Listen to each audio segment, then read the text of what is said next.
Hello students, आज हम लोग चर्चा करेंगे क्लासिफिकेशन ऑफ लिविंग ऑर्गेनिज्म यानी जीव जगत में जीवधारियों का वर्गीकरण। प्रकृति में पाए जाने वाले संपूर्ण जीव जगत का सुचारू रूप से अध्ययन करने के लिए समस्त जीव जातियों को उनकी समानताओं एवं विभिन्नताओं के आधार पर अलग अलग छोटे बड़े समूहों में विभक्त करना ही क्लासिफिकेशन कहलाता है, यानी वर्गीकरण कहलाता है। प्रकृति में अब तक वैज्ञानिकों को लगभग 20 लाख जीव जातियों के बारे में जानकारी हो चुकी है और हमारे वैज्ञानिक दिन रात प्रयास करके प्रतिवर्ष लगभग 10,000 नई जीव जातियों की खोज कर लेते हैं, परंतु जीव जगत इससे भी कहीं अधिक विशाल है। वैज्ञानिकों का अनुमान है कि प्रकृति में लगभग 3 करोड़ जीव जातियां पाई जाती हैं। अब इतनी अधिक जीव जातियों का एक साथ अध्ययन कर पाना एक मनुष्य के जीवन में असंभव सा है, इसलिए आवश्यकता हुई वर्गीकरण की और आवश्यकता हुई उनके जैव विकास के इतिहास के बारे में जानने की। तो आइए बात करते हैं कि इस वर्गीकरण की क्या आवश्यकता है, यानी जीव जातियों के अध्ययन के लिए वर्गीकरण की क्या आवश्यकता है। तो इसमें यह है कि अध्ययन में सुविधा, नंबर 1 अध्ययन में सुविधा। इसमें एक मनुष्य का जीवन लगभग 70 से 80 साल का होता है और इस पूरे लाइफ स्पैन में वह अगर प्रतिदिन एक जीव जाति का अध्ययन करे तो मुश्किल से 10 या 12,000 जातियों का अध्ययन कर सकता है, परंतु जीव जगत इतना विशाल है कि उन सभी जीवों का एक मानव जीवन के में अध्ययन करना, मानव जीवन के उसके लाइफ स्पैन में अध्ययन करना असंभव सा है। इसीलिए आवश्यकता हुई वर्गीकरण की, अध्ययन की सुविधा के लिए आवश्यकता हुई वर्गीकरण की। दूसरा है जैव विकास का प्रमाण। अध्ययन जीव जातियों को उनके उचित स्थान पर वर्गीकृत करने, उनको परिभाषित करने से जैव विकास का प्रमाण मिलता है, क्योंकि जैव विकास में प्रमाण दिया जाता है जीवों के वर्गीकरण से। तीसरा जो लाभ होता है, तीसरा जो वर्गीकरण की आवश्यकता है, नई जीव जातियों की खोज में सहायता मिलती है वैज्ञानिकों की। और क्या है, इनको म्यूजियम में उन जीवों का उचित स्थान पर रख रखाव में सुविधा मिलती है। जो म्यूजियम में काम करने वाले व्यक्ति हैं उनको इसके वर्गीकरण से, जीवों के वर्गीकरण से उनको उचित स्थान पर उनके रख रखाव में सुविधा मिलती है। और जीवों के में किस प्रकार का एडाप्टेशन हुआ, बदलती हुई वातावरणीय दशाओं के अनुसार जीवों की जैविकी यानी उसकी फिजियोलॉजी और उसकी शारीरिक संरचना में समय के अनुसार किस प्रकार का परिवर्तन हुआ, इसका भी पता चल जाता है, अर्थात अनुकूलन का ज्ञान होता है।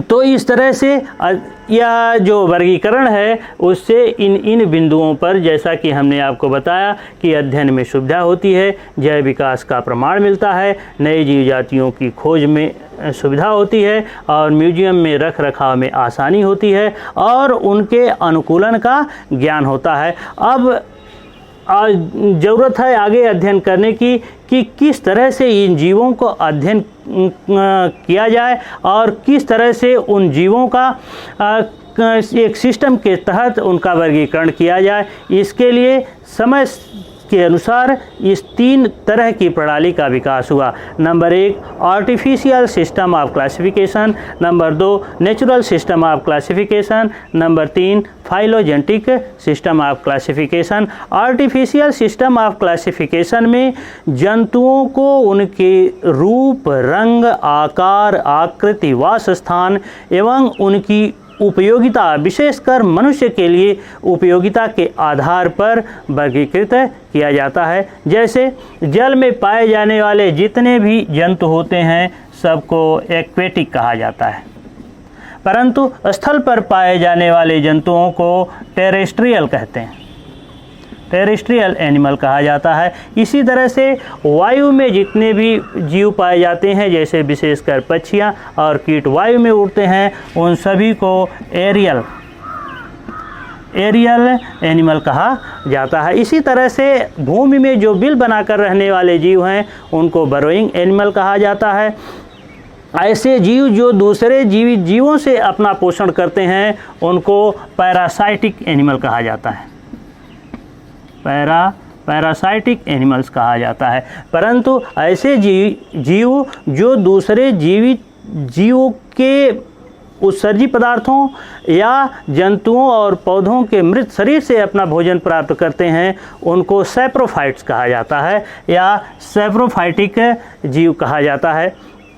इस तरह से जीवों में बहुत सारी विभिन्नताएं हैं। यद्यपि अध्ययन या आविष्कारों के लिए इस पद्धति का सहारा लिया जाता है, इस आर्टिफिशियल सिस्टम ऑफ क्लासिफिकेशन का सहारा लिया जाता है, परंतु इस पद्धति में जीवों को केवल एक या दो लक्षणों के आधार पर वर्गीकृत किया जाता है। अतः यह जो आर्टिफिशियल सिस्टम ऑफ क्लासिफिकेशन है यह एक संकुचित प्रणाली है। आइए बात करते हैं नेचुरल सिस्टम ऑफ क्लासिफिकेशन के बारे में। नेचुरल सिस्टम ऑफ क्लासिफिकेशन में जंतुओं की संरचना एवं उनके प्राकृतिक आवास और उत्पत्ति के आधार पर वर्गीकृत किया जाता है। कैरोलस लिनियस नामक वैज्ञानिक ने अपनी एक पुस्तक सिस्टेमा नेचुरी के 10वें संस्करण में सन 1758 ईस्वी में जीवों के नामकरण के लिए एक पद्धति बनाई जिसको बायोनॉमियल नोमेनक्लेचर कहा जाता है। और कैरोलस लिनियस को फादर ऑफ बायोनॉमियल नोमेनक्लेचर कहा जाता है। उसमें जो जीवों के नामकरण की इन्होंने पद्धति बनाई थी, इसमें किसी भी जीव के जो वैज्ञानिक नाम रखे गए उसके दो पार्ट होते हैं। पहला भाग उसके वंश का द्योतक होता है, दूसरा भाग उसकी जाति का द्योतक होता है। जैसे आप मनुष्य का ले लीजिए कि मनुष्य का जो वैज्ञानिक नाम है वह है होमो सेपियंस। तो इसमें होमो जो है इसके वंश को प्रदर्शित करता है, अर्थात इसका जेनरिक नेम है, और सेपियंस इसका स्पेसिफिक नेम है, जातीय नाम है। इसी तरह से आम का लीजिए Mangifera indica.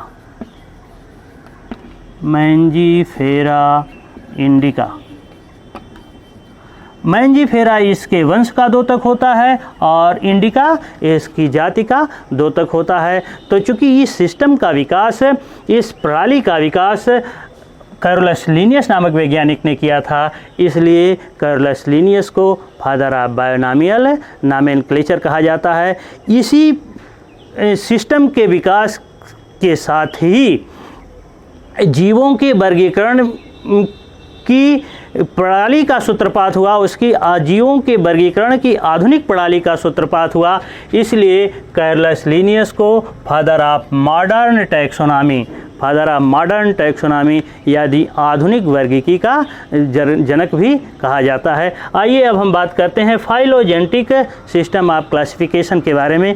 Phylogenetic system of classification में जीवों के क्रमिक उद्विकासीय एवं जातिवृत्ति के आधार पर को आधार मान करके वर्गीकृत किया जाता है। यानी फाइलोजेनेटिक सिस्टम ऑफ क्लासिफिकेशन जीवों में ग्रेजुअल जो परिवर्तन हुए, ग्रेजुअल जो उद्विकास हुआ, उसके आधार पर वर्गीकृत किया जाता है। अब नेक्स्ट वीडियो में हम लोग modern classification of living organism के संबंध में अध्ययन करेंगे। Thank you.